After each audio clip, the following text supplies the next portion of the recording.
Ya son las 9 de la mañana con 9 minutos de regreso de ese comienzo musical y vamos a ir de inmediato con nuestro panel del día de hoy. Ya estuvimos adelantando algunos de los temas que vamos a estar abordando sin ir más lejos y vamos a saludarlos de inmediato para que empecemos en un instante a conversar. Ya está con nosotros la investigadora del Instituto Libertad, Catalina Riquelme. ¿Cómo estás, Catalina? Muy buenos días. Muy bien, muchas gracias. Hace tiempo que no nos Sí, veíamos. Pues, exactamente, hace tiempo que no te teníamos por acá, pero felizmente ya nos acompañas.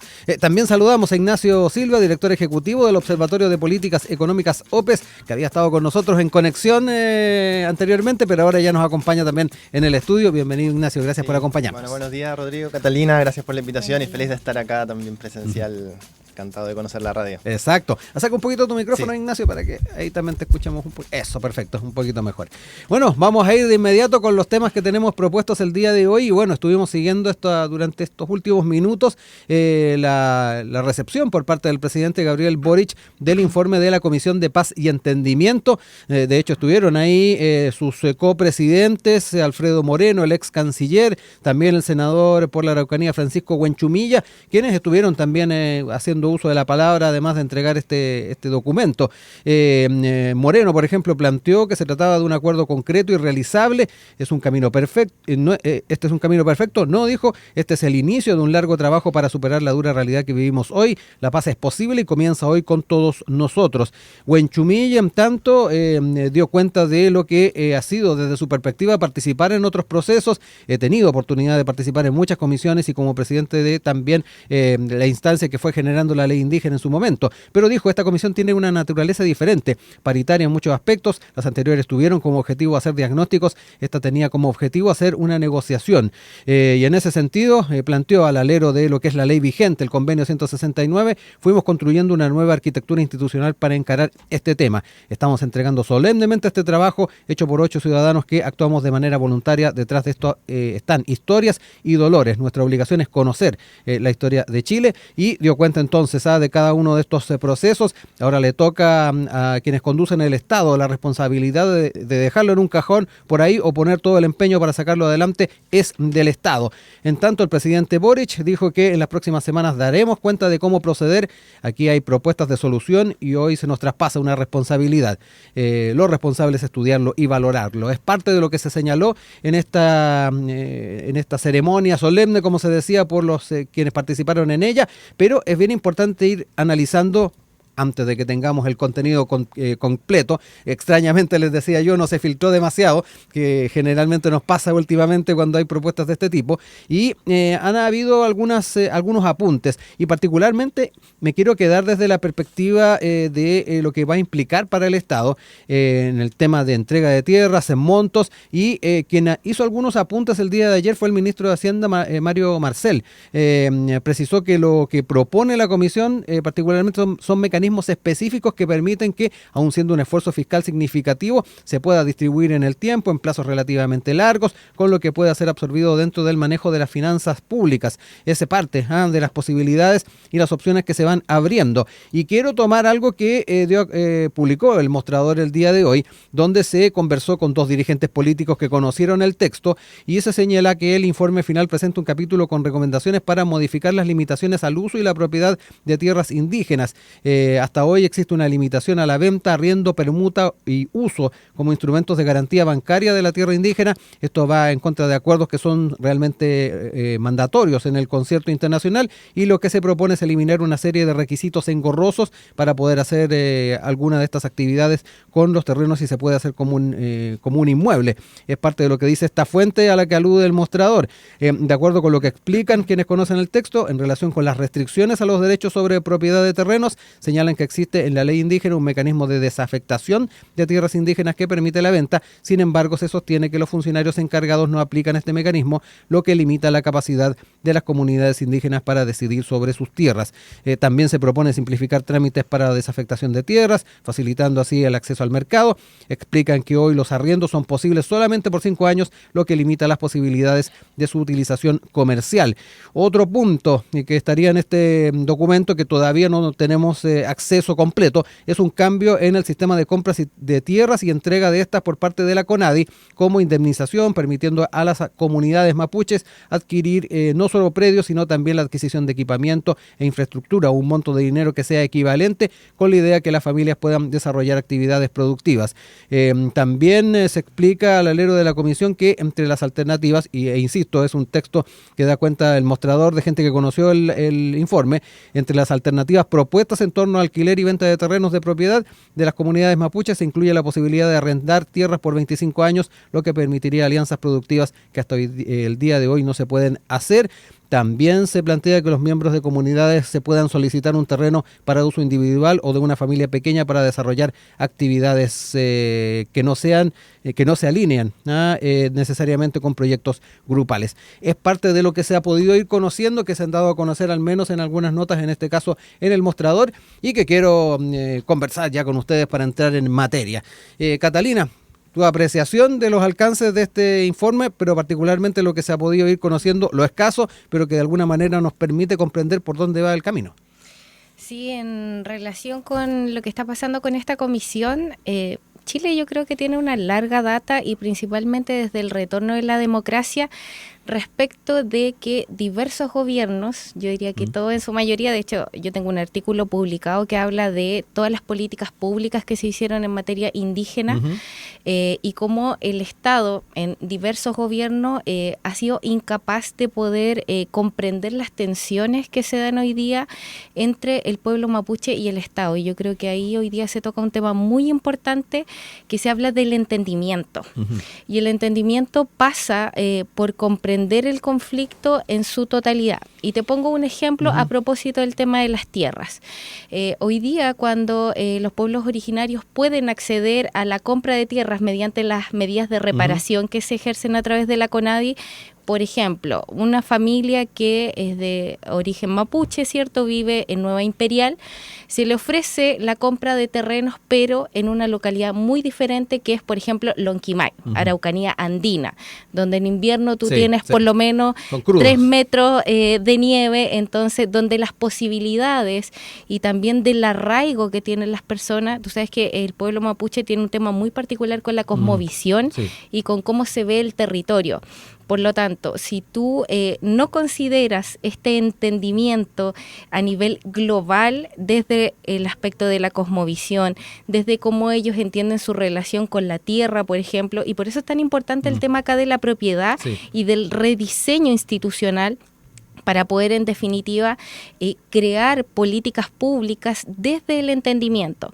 Y esto no pasa por, tú sabes que yo soy liberal, entonces esto no pasa por perder la libertad, porque la libertad también tiene que ver con una evolución de reconocer lo diferente y la particularidad del otro. Pero el rediseño institucional es muy importante para poder comprender cómo vamos a abordar, y ojo con que aquí quiero decir algo, no el fin del conflicto, porque es muy fácil hablar del fin del conflicto, pero aquí, insisto, hay una larga data de tensiones entre el Estado y los distintos gobiernos que se han sucedido desde el retorno de la democracia, por ende las confianzas están súper quebradas. A mí me pareció muy bonito y muy esperanzador hoy día el discurso que hacía Francisco Buenchumilla y también el exministro Moreno, porque habla desde esta posibilidad de la política de la deliberación. Y cuando tú logras encontrar un camino desde la deliberación y desde la propuesta, que no me cabe duda que hay maravillosas intenciones desde los principios que ellos están propugnando, es la primera parte. Pero también no podemos olvidar que está lo político, que es lo que viene ahora. Exactamente, que es donde se está al menos encarrilando la conversación ahora. Exacto. Ignacio, también tu visión, no solamente con estos alcances, estas propuestas, estos discursos que se dieron el día de hoy, sino que además con las posibilidades desde lo institucional de que se puedan ir variando algo de las reglas del juego. Sí, o sea, justamente lo que nos encontramos, el momento en que nos encontramos hoy, es un punto que de alguna manera también se puede comprender como un momento inicial en el que se puede abrir un camino que, bueno, que todavía falta en términos del diseño institucional, en cómo va a converger todas estas propuestas, que esperemos que sean efectivamente de mayor amplitud, pero lo importante en este camino, que si lo podemos comenzar como una senda relativamente nueva, es importante poder entender que esto, como bien decías tú, también requiere comprender de manera más profunda el origen de esta problemática. Esto no tiene que ver solamente con la restitución de tierras, sino también implica con entender de que en el momento en que se hizo la guerra, en donde se perpetró y se despojó al pueblo mapuche de todos sus territorios, también se despojó de toda su soberanía, de su autodeterminación. Y eso implica despojarlo de las posibilidades de poder desarrollar su propia cosmovisión, de poder desarrollar en el fondo su autonomía y ejercer su soberanía de la forma en que cada pueblo debería tener la posibilidad de hacerlo. Y desde ese entendimiento es importante entender que justamente que este conflicto tiene raíces mucho más profundas, que ha truncado el desarrollo libre de un pueblo que ha estado subyugado al Estado chileno, un Estado que a lo largo de la historia no ha sido representativo del pueblo mapuche, sino más bien ha sido quien ha ejercido la violencia contra ese pueblo. Y desde ese lugar es que uno empieza es importante reconocer que el Estado tiene que tener la capacidad de hacer valer a quien representa y lo que ha hecho y lo que se ha perpetrado en nombre del Estado chileno.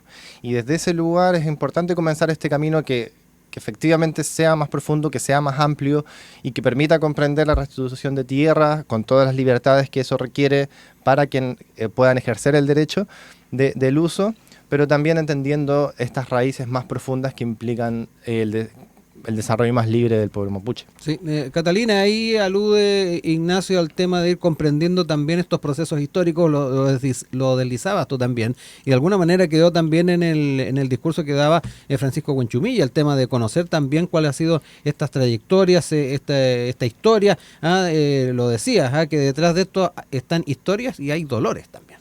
Sí, hay historias y hay dolores, pero ojo con una cosa, hay que tener cuidado y es muy importante la utilización simbólica del lenguaje, y aquí yo no quiero que existan como disidencias respecto de palabras como por ejemplo autodeterminación, este concepto de la plurinacionalidad, que también, si nosotros recordamos, son conceptos muy asociados a la sobreideologización que ha hecho la izquierda muchas veces de este conflicto, y ahí yo me voy a separar inmediatamente, porque a mí me parece que el tratamiento del tema mapuche, ese ha sido uno de los grandes errores, que se ha sobreideologizado respecto desde un sector de la política, especialmente de la izquierda, donde se ha tomado como bandera de lucha este tema, y yo creo que yo, tú sabes, soy de la Araucanía, tengo una relación muy cercana también con los pueblos originarios, no representa para nada muchas de las solicitudes y de los problemas que hoy día tienen los pueblos originarios,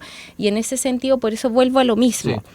El rediseño institucional, y con esto te voy a dar solamente un ejemplo. La primera vez que se invoca la Ley de Seguridad del Estado es en el gobierno de Frey. El fallecimiento de Matías Catrileo se produce en el gobierno de Michelle Bachelet. Entonces, es importante tener el entendimiento de la historia, pero aquí vuelvo a lo mismo. Entender que este es un problema de Estado que ha traspasado los gobiernos, por ende, las confianzas hoy día se encuentran muy deslegitimada en cuanto al proceder institucional que ha tenido el Estado desde sus distintas veredas.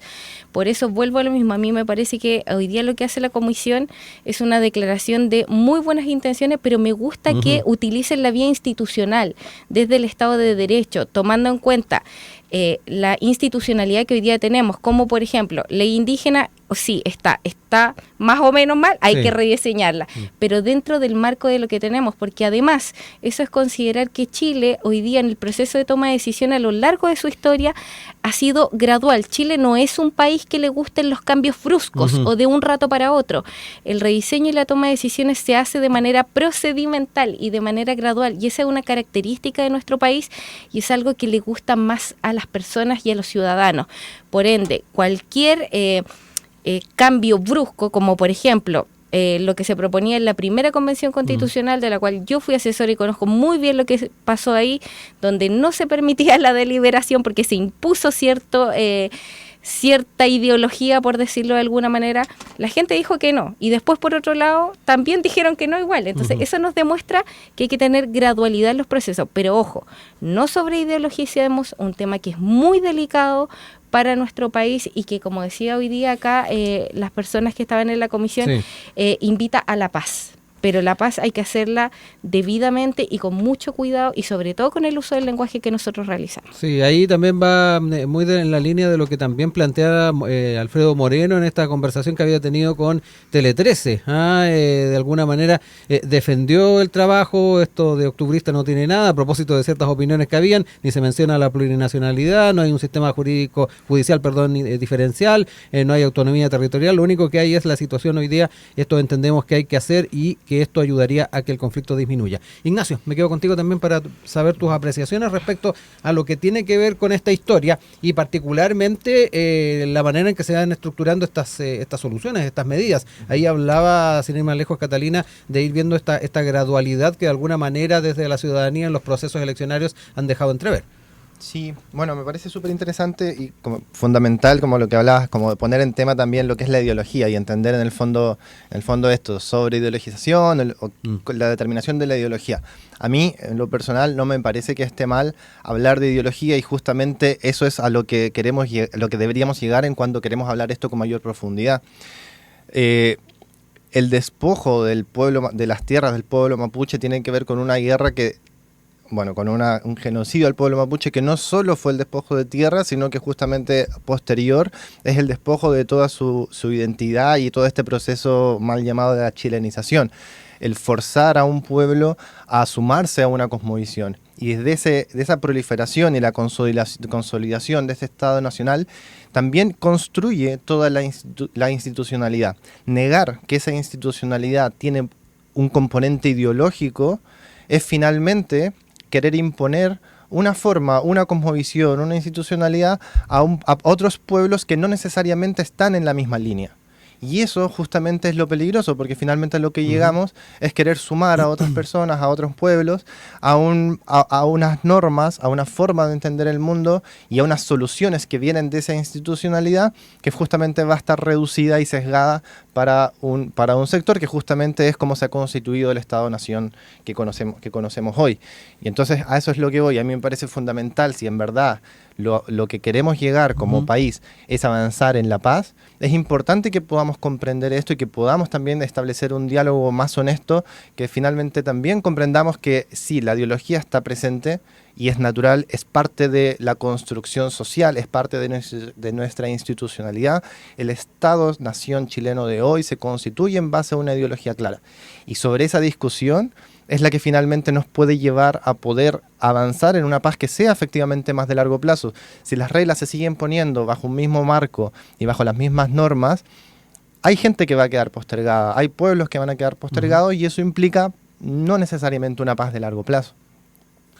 Catalina, varios puntos en lo que tiene que ver también con el apunte más ideológico y particularmente a la hora de ir viendo las soluciones. ¿Cómo lo ves tú el tema de ir equilibrando esos elementos, tomando en cuenta que para muchos de estos representantes ese enfoque es relevante? Sí, mira, primero que todo yo hablé de sobreideologización. No he dicho acá que la ideología no está presente porque las personas de por sí tenemos nuestro corazoncito, ¿cierto? Y nos vamos a definir también en base a ideología. Eso es natural, ¿ya? Y es absolutamente maravilloso que así exista y que tengamos diferencias. Lo que a mí me causa es que me cuesta un poquito entender desde qué punto de la historia tú te posicionas, porque yo siento que hay que tener mucha precisión respecto de lo que pasó, no sé si en el periodo de la conquista, no sé si en el periodo del siglo XX, no sé si luego del retorno de la democracia. Entonces ahí me gustaría quizá un poquito más de precisión, pero no nos da el panel para eso.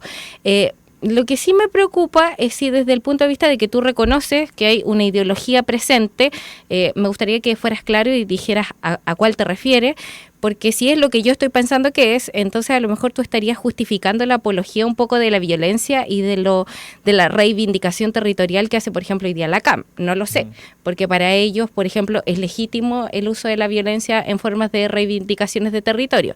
Entonces ahí me gustaría que fuera un poco más preciso en tu explicación. ¿Y por qué lo anterior? Porque, claro, si nos vamos al punto de vista político y de ideologización, a mí me parece que para construir la paz, por ejemplo, hay que sentar mínimos comunes, y desde el punto de vista de la violencia, que aquí es donde voy al punto de la sobreideologización, la ha utilizado ciertas ideologías para validar sus formas de participación política y han utilizado a los pueblos indígenas para decir que son sus luchas, cuando en realidad tenemos detrás robo de madera, tema de narcotráfico y otras situaciones aledañas que han hoy día dificultado sobre todo el contexto de lo que está sucediendo en la Araucanía. Entonces yo creo que ahí hay que tener un poquitito de precisión cuando nos estamos refiriendo al tema ideológico para poder informar debidamente también a las personas. ¿Sí? ¿Ignacio?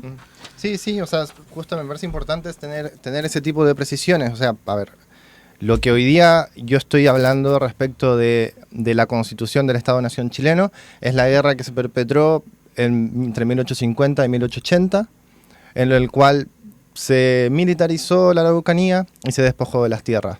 Eso fue algo que como ya sabemos, como son 300 años de guerra con el Imperio Español, donde efectivamente hubo un espacio de territorio mapuche de que no se pudo, que no lo pudieron colonizar, y es justamente cuando se empieza a constituir el Estado-Nación, de los primeros gobiernos liberales, conservadores, y luego el primer gobierno liberal, es cuando finalmente se despojan los terrenos, cuando se hace la guerra y se consolida en un proceso de completo despojo en la militarización de la Araucanía, en esos 30 años, es cuando finalmente se llega también desde distintas perspectivas, como por el uso de tierra, con fines agrícolas, con el boom de la demanda de Estados Unidos, pero también con la idea de consolidar este Estado-Nación que, bueno, como sabemos, desde la independencia se empieza a consolidar, y es como cuando hace su soberanía en términos territoriales. A lo que yo voy entonces, luego, respecto de la ideología, es que luego de ese despojo de tierras, implicó justamente esta idea de chilenización, de imponer una forma de vida y unas normas y una institucionalidad a un pueblo que no tenía esa forma de vivir, que justamente es lo que les pasó. Ahora, lo que no me queda muy claro es cuál es esta idea de pasar de ideología sobre ideologización. Lo que yo quiero decir es que hay una ideología y hay una forma de ver el mundo que quedó despojada de su forma de ver. Y eso no tiene que ver con justificar hechos de violencia o con no reconocer que pueden haber robos de madera, hechos delictivos, sino tiene que ver con poder comprender estas diferencias ideológicas, estas diferencias de formas de ver el mundo, que no, en mi parecer, no tiene que ver con sobreideologización, tiene que ver con reconocerlas para generar un diálogo transparente. Si no las reconocemos, hay un sesgo importante para el futuro. Quiero dejar estos minutos que nos quedan de este bloque para ir cerrando ideas respecto a esta primera temática. Catalina. Sí, yo creo que es importante aquí... la inacción política, en definitiva, es lo que perpetúa los conflictos, las desconfianzas. Entonces, yo me quiero quedar con que esto puede ser una oportunidad. Ahora, la historia nos ha demostrado que se han hecho diversas comisiones, diversos acuerdos, insisto, desde el retorno de la democracia, la Comisión de Verdad y Nuevo Trato, en su momento el Acuerdo de Nueva Imperial. Entonces, vuelvo a lo mismo, yo creo que la disposición acá de los expertos y de quienes trabajan, hay una larga data, hay profesores excelentísimos y académicos que se dedican al estudio de pueblos originarios, y yo creo que el diagnóstico está, existe. Lo que falta ahora es el otro paso, que tiene que ver con la disposición y la voluntad para que sea el actor político, exacto, en definitiva, quien tome este tema y que nos pueda abrir una ventana de oportunidad para la búsqueda de una solución conjunta. Yo creo que el desafío está ahí, en poder lograr abrir, insisto, una ventana de oportunidad, porque las personas hoy día han tomado este tema y este problema y se encuentra en la agenda pública. Tenemos 4 regiones que viven cotidianamente este problema. Ah, y ojo, se me quedaba algo. Trabajar en el tema de la judicialización. Hoy día este conflicto se ha judicializado mucho. ¿Qué es lo que pasa? Como el Estado no ha sido capaz de responder a las demandas que existen, se ha ido todo por la vía judicial. Hoy día tenemos estado de excepción hace cuánto tiempo. Claro. ¿Eso ha provocado alguna solución? La verdad es que no, así que yo me quedaría ahí con esos puntos a observar y haría la invitación a que sean ahora los actores políticos quienes tomen este tema para que lo coloquen en la agenda pública. Ignacio, también para cerrar ideas, ahí Buenchumilla también lo decía, se preguntaba por qué en Chile nos demoramos tanto en buscar los consensos, y ahí decía que este trabajo está hecho para sentar las bases y resolver este conflicto. Te dejo la palabra para cerrar. Sí, no, muy brevemente, aquí me parece importante como justamente tomar esto como una ventana, como decías tú, como una ventana de oportunidades. Hoy día que exista, que aprovechemos esta oportunidad, a mi parecer, implica que construyamos un diálogo más transparente y, como decía antes, justamente reconociendo la diversidad de cosmovisiones, la diversidad de autodeterminación de los pueblos, y que eso permita llegar a una unidad común y que nos permita que reconozca que es posible vivir dentro de un mismo territorio compartiendo distintas formas de ver el mundo. Y creo que eso es importante en este camino que esperemos que comience de una manera distinta.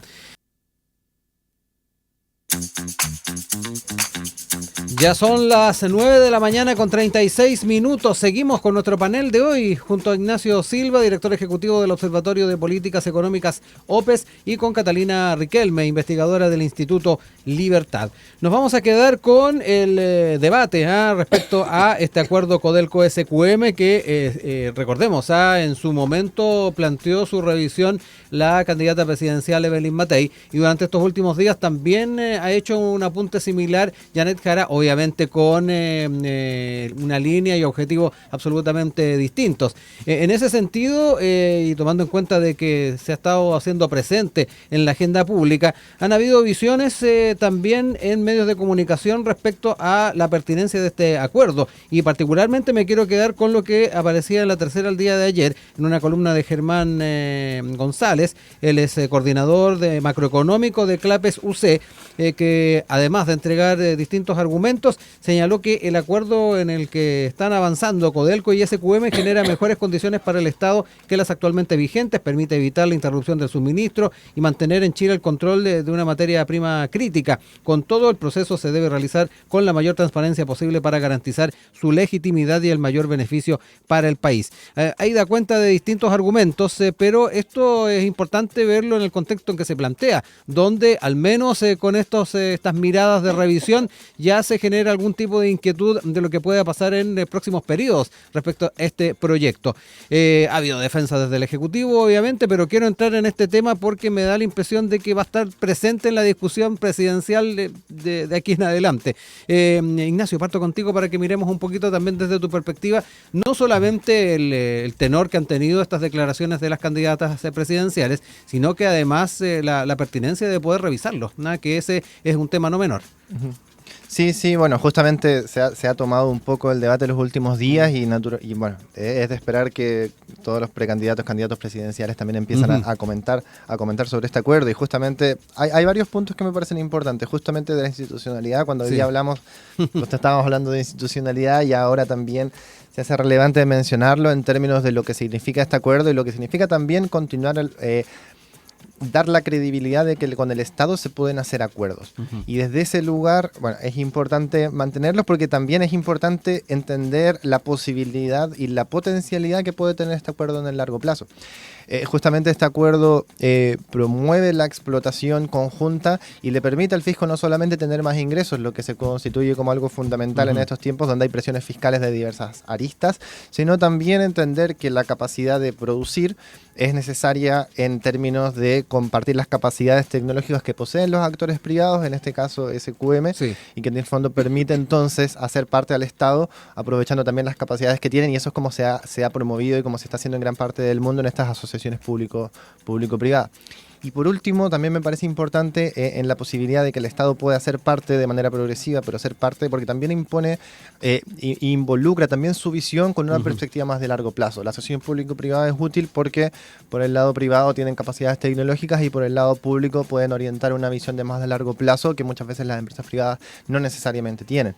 Y justamente ahí que esa visión de largo plazo, más en línea con las necesidades del país, con lo que es un recurso estratégico para Chile y en la transición global energética, me parece que es una oportunidad que es necesario continuar. Sí. Catalina, también tu mirada respecto a esta discusión, ahí de alguna manera también Ignacio daba cuenta de las miradas que ha planteado Janet Jara en torno a un ente público que efectivamente esté detrás de lo que es esta materia tan importante para nuestro país. Pero me quedo también contigo con tus visiones respecto a esta revisión, si efectivamente compartes esa mirada respecto a un próximo periodo presidencial y obviamente los apuntes que se han hecho de distintos sectores.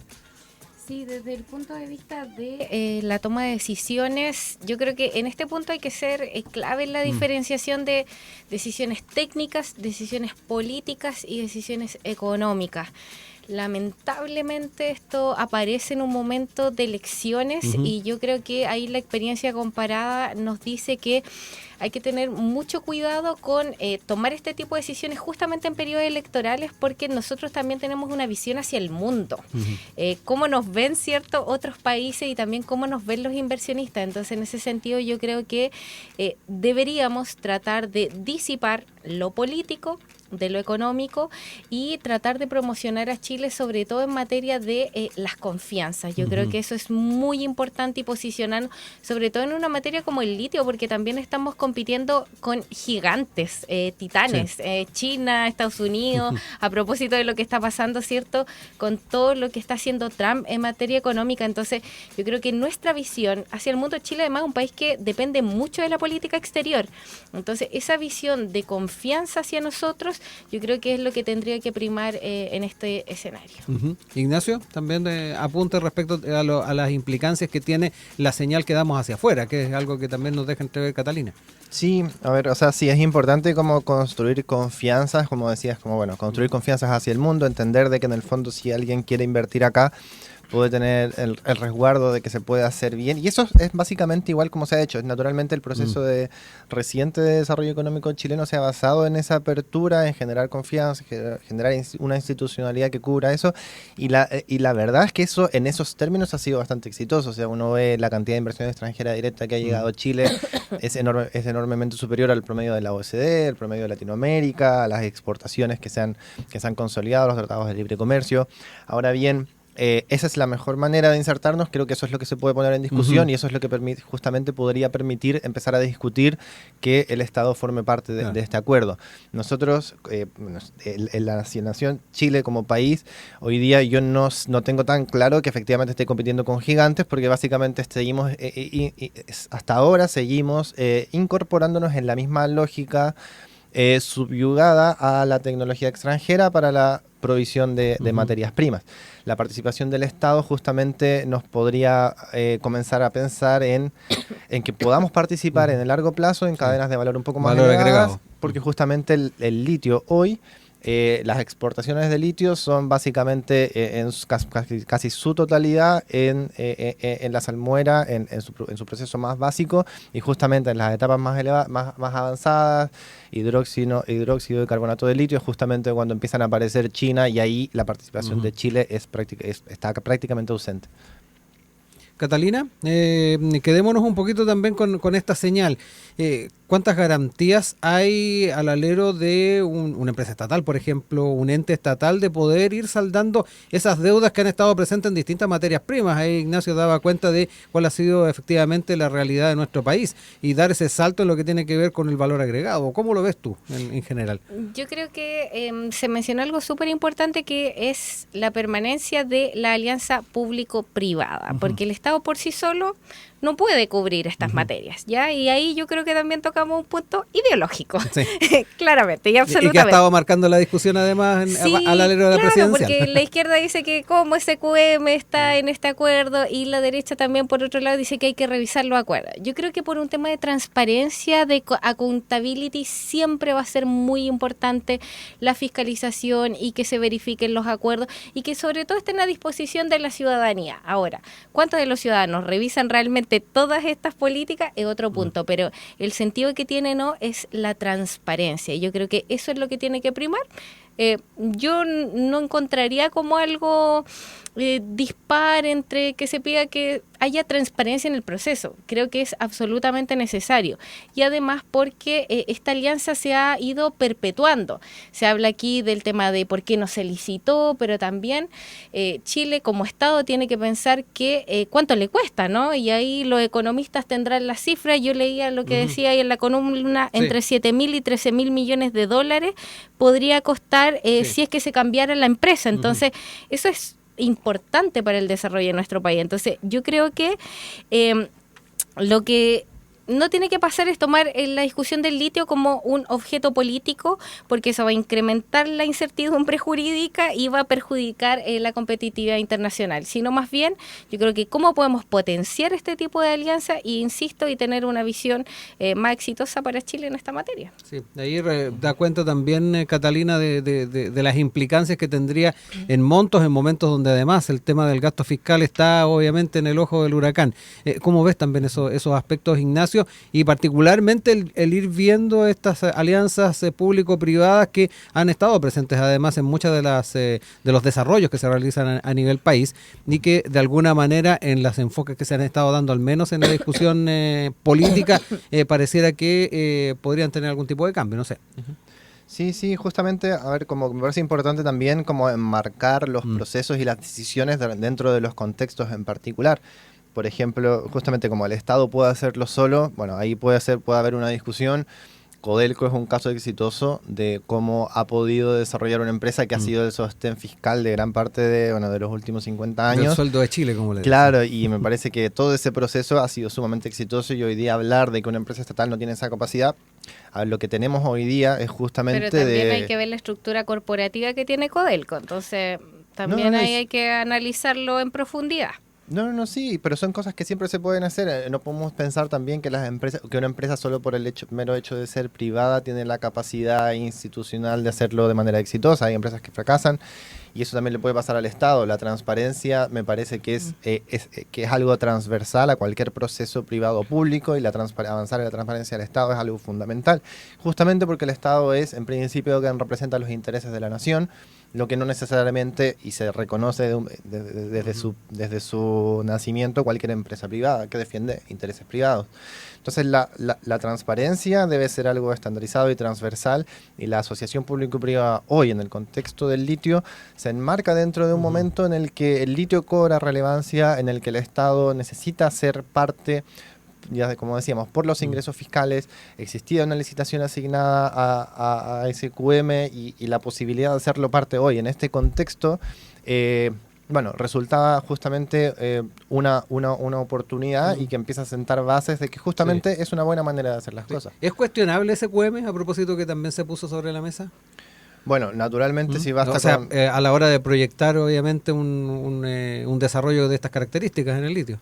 Sí, o sea, a ver, basta con ver la historia reciente de la empresa, donde uno puede encontrar varios procesos bastante irregulares, o sea, todo el problema que tuvieron con el financiamiento irregular de la política, y más allá del caso puntual de SQM, y justamente lo que mencionaba antes, son justamente intereses privados que finalmente responden a sus propios intereses, y es básicamente la idea de un privado.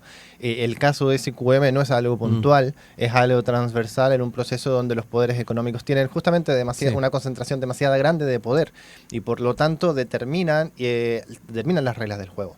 Hacer parte del Estado del proceso productivo es parte también de la distribución más equitativa de poder y que no esté concentrado solamente en los grandes capitales.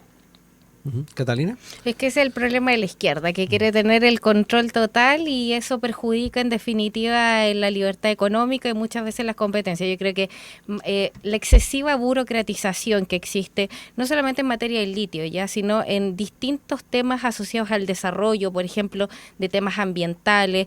Incluso hoy día cuando tú quieres crear algo tan básico como un restaurante, hay muchas trabas en lo burocrático y eso está comprobado. Entonces, tiene que haber presencia del Estado en materia regulatoria.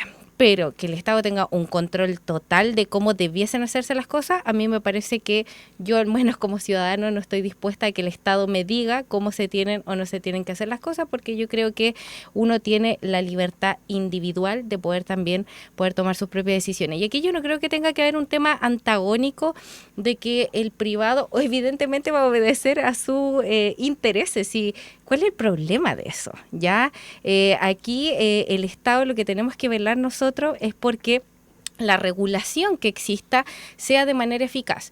Lo que pasó con el tema de SQM en su momento fue precisamente que el Estado no tenía leyes regulatorias que impactaran el tema de cómo se financiaba la política. Y eso era un tema transversal en toda la política. Entonces ahí el Estado falló respecto de cómo se tenía que regular el tema del financiamiento de la política. Hoy día tenemos una ley de financiamiento que a propósito del escándalo tuvo que salir, pero ese antagonismo como si fuera uno el malo y el otro el bueno, a mí no me gusta mucho. Les dejo tiempo para ir cerrando ideas, Ignacio. Me quedo contigo y obviamente irlo observando en perspectiva para las discusiones que se vengan de aquí en adelante. Estamos teniendo, me da la impresión, los primeros atisbos de este tipo de discusiones en torno a la matriz productiva de nuestro país. Sin embargo, ya con la carrera por las primarias desatada y tal vez ya mirando una primera vuelta, esto va a seguir surgiendo a la hora de pensar la forma en que vamos a estar proyectando el desarrollo del país. Sí, bueno, hay varias cosas para cerrar, Sí. quedan muchos puntos y me parece como, claro, acá nadie está hablando y creo que es súper banal caer en la idea de buenos o malos, pero también me parece como esta idea de creer de que el Estado se opone a cualquier otra libertad, es justamente también termina siendo una discusión súper limitada. El Estado justamente es más que eso y a lo que voy es...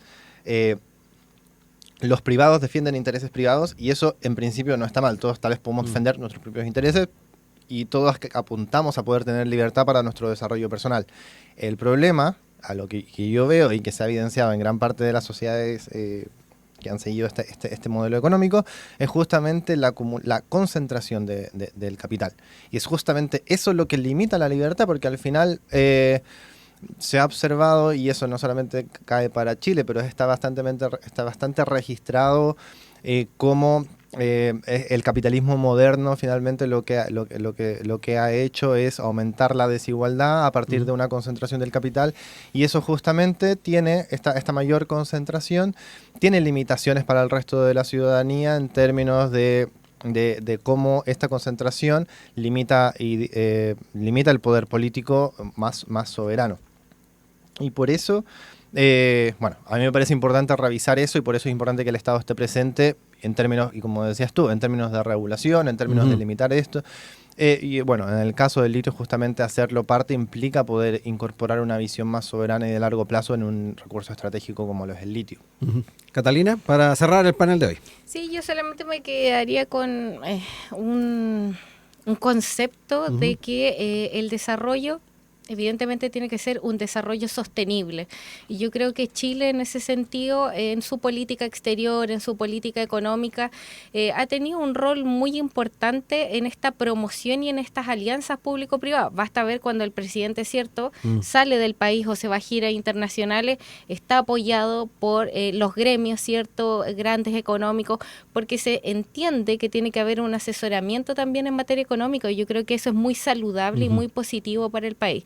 Yo creo que finalmente los intereses que importan son los intereses de todos los chilenos, y mientras las negociaciones que se den hacia el exterior impliquen que también van a ser positivas hacia el interior, yo creo que eso es tomar buenas decisiones, y nosotros necesitamos como país tomar buenas decisiones para tener responsabilidad fiscal, entre otros. Eso.